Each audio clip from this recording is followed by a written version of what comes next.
आज के वीडियो में यूनिफॉर्म सिविल कोड या समान नागरिक संहिता को सरल भाषा में समझते हैं, क्योंकि जब से भारतीय जनता पार्टी ने अपनी मैनिफेस्टो में यूसीसी लाने की बात कही है, तब से भारत में लोग दो हिस्सों में बंट गए हैं। पहले वे लोग जो यूनिफॉर्म सिविल कोड को देश की जरूरत मानते हैं, उनका मानना है कि देश में यूसीसी जरूर होना चाहिए। इससे भारत के हर एक वर्ग, चाहे वह किसी जाति या धर्म से हो, उसे समान न्याय मिलता है।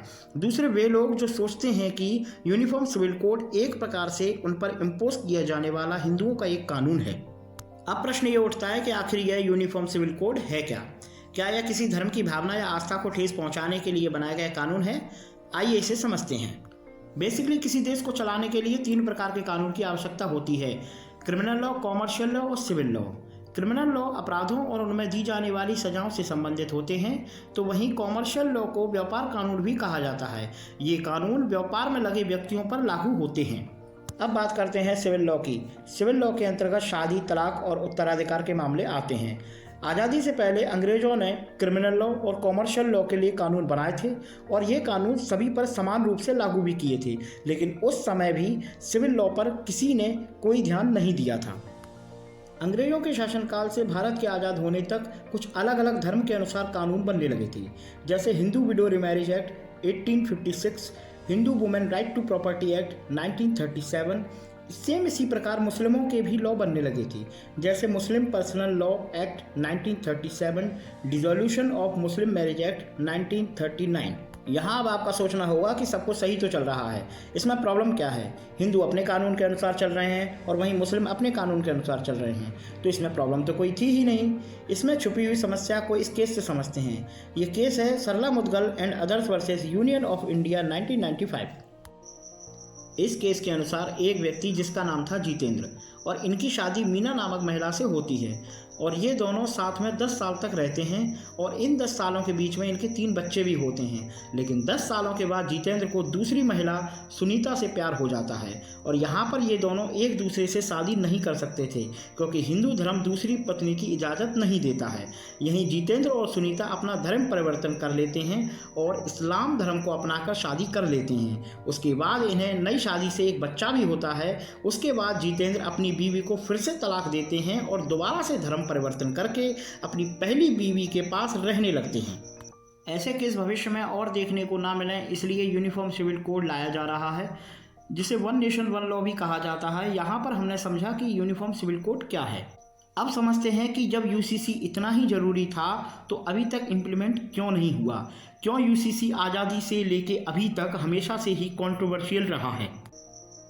इसे आप ऐसे समझिए, जब कॉन्स्टिट्यूशन बनाया जा रहा था तब संविधान सभा की प्रारूप समिति ने यूसीसी को आर्टिकल 35 में जोड़ा था और संविधान सभा के कुछ सदस्य चाहते थे कि यूसीसी को भाग 3 में डालकर फंडामेंटल राइट बनाया जाए, लेकिन कुछ सदस्य ऐसा नहीं चाहते थे। उनका मानना था कि बंटवारे के बाद से देश में माहौल सही नहीं है, इसलिए यूसीसी को फंडामेंटल राइट नहीं बनाया जा सकता।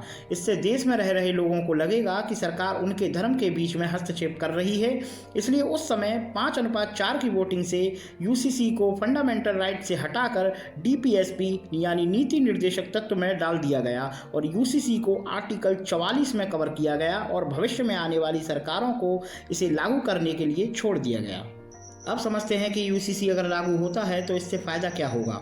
क्या वे लोग जो इसका विरोध कर रहे हैं उन्हें इससे कम फ़ायदा होगा, या वे लोग जो इसका समर्थन कर रहे हैं उन्हें इससे ज़्यादा फ़ायदा होगा? तो बेसिकली इसका सबसे ज़्यादा विरोध मुसलमानों द्वारा किया गया है और उनका मानना है कि यह एक हिंदू कानून है जो कि मुसलमानों पर इम्पोज किया जा रहा है। यहाँ पर यूसीसी का विरोध करने वाले लोगों को इस बात की जानकारी होनी चाहिए कि यदि यूसीसी लागू होता है तो इस कानून से सबसे ज़्यादा यदि किसी को फ़ायदा होगा तो वे मुस्लिम महिलाएं ही हैं, क्योंकि इस कानून के तहत देश की सभी महिलाओं को कई प्रकार से समानताएं मिलती हैं, जैसे तलाक के बाद गुजारा भत्ता का मिलना, जायदाद में लड़कों के बराबर हिस्सा मिलना आदि।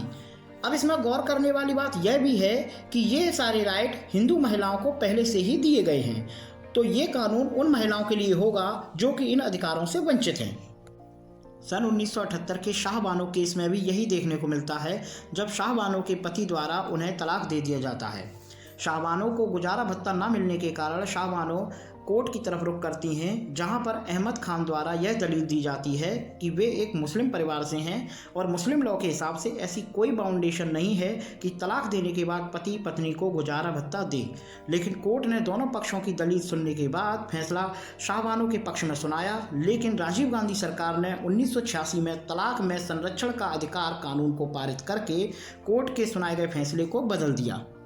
यूसीसी के ना होने से शाहबानों जैसी महिलाओं को उस देश में कोई न्याय नहीं मिलता जिस देश को दुनिया का सबसे बड़ा लोकतंत्र भी कहा जाता है। इस सब पर आपकी क्या राय है? क्या यूसीसी को लाना चाहिए या नहीं लाना चाहिए? कमेंट में ज़रूर बताएं। यदि यह वीडियो इन्फॉर्मेटिव लगा है तो please like and share and subscribe.